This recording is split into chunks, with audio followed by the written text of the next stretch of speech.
Pernahkah kalian bertanya-tanya, apa yang sebenarnya ada di benak makhluk terakhir dari ras para dewa saat ia melihat kaptennya kalah? Kita semua tahu bagaimana akhir dari pertempuran di Onigashima. Kaido, makhluk terkuat di dunia, jatuh ke dalam magma. Tapi ada satu kisah yang belum selesai. Satu takdir yang masih menggantung di udara, menunggu untuk terungkap. Kisah itu milik Albert, atau yang lebih kita kenal sebagai King the Wildfire. Selamat datang kembali di Animepedia 31, bersama saya, Admin A. Hari ini, kita tidak hanya akan membahas teori biasa, kita akan menyelami sejarah yang hilang selama 800 tahun, membedah psikologi karakter yang paling tertutup, dan menghubungkan titik-titik yang disembunyikan Oda Sensei tentang masa depan kru topi jerami. Ada sebuah legenda tua yang mengatakan bahwa api di punggung Lunarian tidak akan pernah padam selama harapan mereka masih ada. Dan harapan itu bernama Joy Boy. Sebelum kita masuk ke pembahasan yang bakal meledakkan isi kepala kalian ini, pastikan kalian sudah menekan tombol subscribe dan menyalakan lonceng notifikasinya. Karena di channel ini, kita mengupas One Piece bukan cuma dari kulitnya, tapi sampai ke tulang-tulangnya. Dukungan kalian adalah bahan bakar semangat saya untuk terus menggali misteri lautan ini. Mari kita mulai.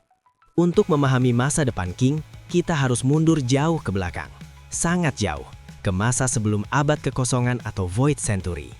Dunia One Piece yang kita kenal sekarang dikuasai oleh Tenryubito, yang tinggal di Mary Geoise di puncak Red Line. Mereka menyebut diri mereka dewa, tapi nakama, kita tahu bahwa itu adalah kebohongan besar.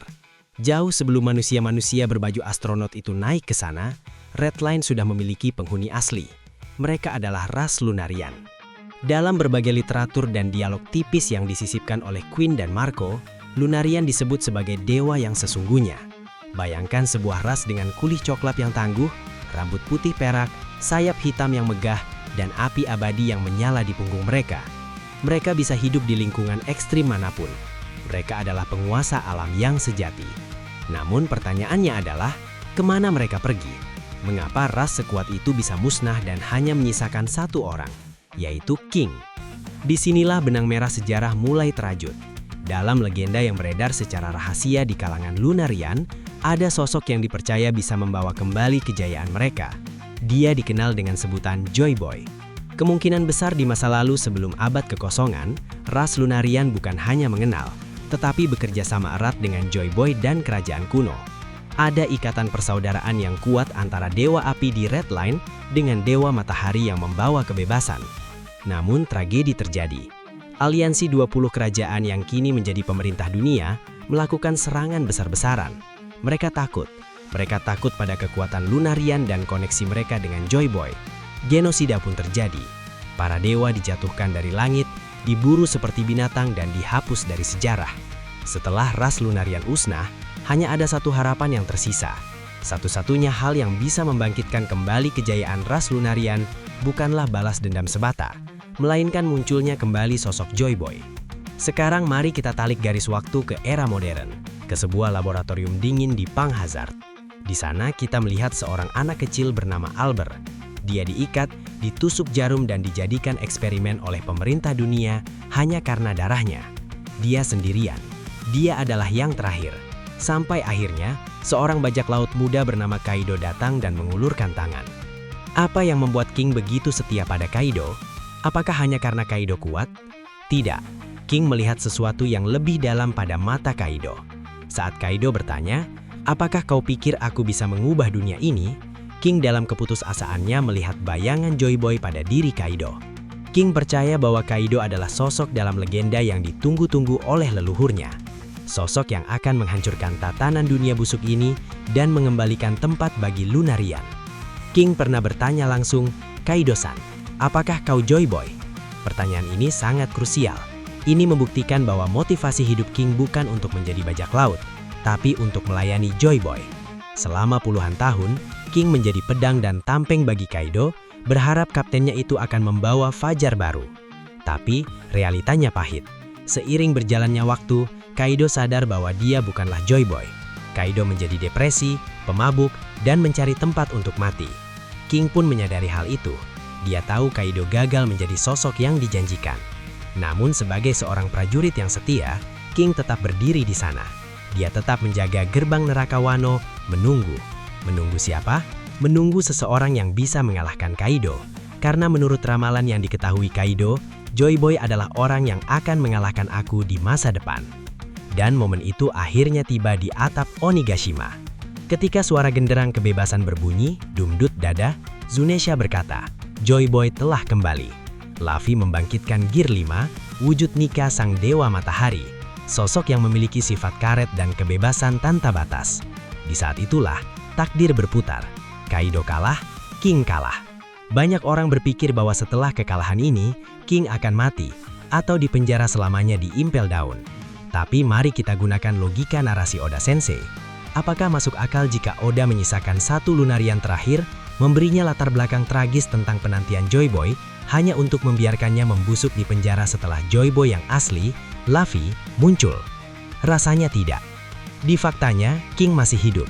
Terakhir kita melihatnya di Udon, diserap nutrisinya oleh Admiral Ryokugyu. Tapi ingat, ketahanan fisik Lunarian itu di luar nalar. Dia tidak akan mati semudah itu. Inilah inti dari teori kita hari ini. Dalam perang besar nanti, perang terakhir yang akan membalikkan dunia, akan terlihat sosok mirip Lunarian di sisi medan perang. Dan kemungkinan besar, King akan bergabung bersama bajak laut topi jerami atau armada besarnya untuk melawan pemerintah dunia. Mengapa King akan berbalik arah? Alasannya sangat logis dan emosional. Pertama, musuh nalari Lunarian adalah pemerintah dunia. Merekalah yang memusnahkan keluarga King. Merekalah yang menyiksa King saat kecil. Dan sekarang, pemerintah dunia bahkan menggunakan DNA King untuk menciptakan Seraphim, budak tanpa jiwa yang meniru wujud masa kecilnya.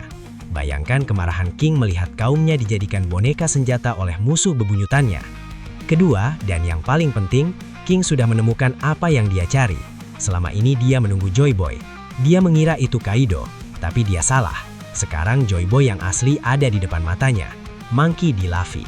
Kesetiaan ras Lunarian pada Joy Boy adalah ikatan sumpah dari masa lalu.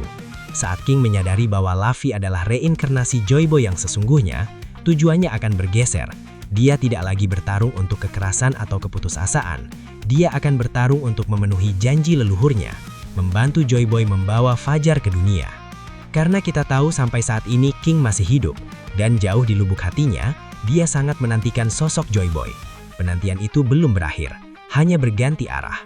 Bayangkan skenarionya, di perang akhir nanti, saat Luffy dan kawan-kawan dikepung oleh Seraphim yang memiliki kekuatan Lunarian, King muncul. Bukan sebagai musuh, tapi sebagai alisi yang membatalkan perintah Seraphim itu, atau menahan mereka. Dia akan berdiri, membentangkan sayap hitamnya yang berapi dan berkata, kali ini, aku melindungi Joy Boy yang sejati. Itu akan menjadi momen penebusan dosa yang epik bagi King dan penutup yang sempurna bagi sejarah ras Lunarian. Oda tidak pernah membuat detail tanpa alasan.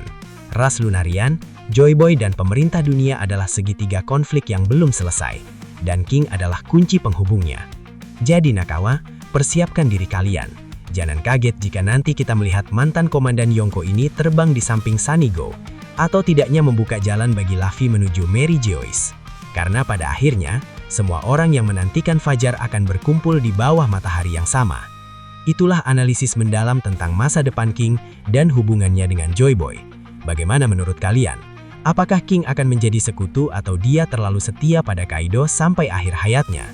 Tuliskan teori liar kalian di kolom komentar di bawah ini. Saya ingin membaca diskusi kalian. Siapa tahu komentar kalian yang paling menarik akan kita bahas di video selanjutnya. Terima kasih sudah menyimak pembahasan panjang ini sampai habis. Jangan lupa like video ini jika kalian menikmati analisis mendalam seperti ini. Share ke teman-teman komunitas One Piece kalian agar mereka juga paham sejarah Lunarian. Dan pastinya, subscribe Animepedia 31. Saya Admin A, pamit undur diri. Sampai jumpa di lautan teori selanjutnya. Tetaplah berlayar mencari kebenaran.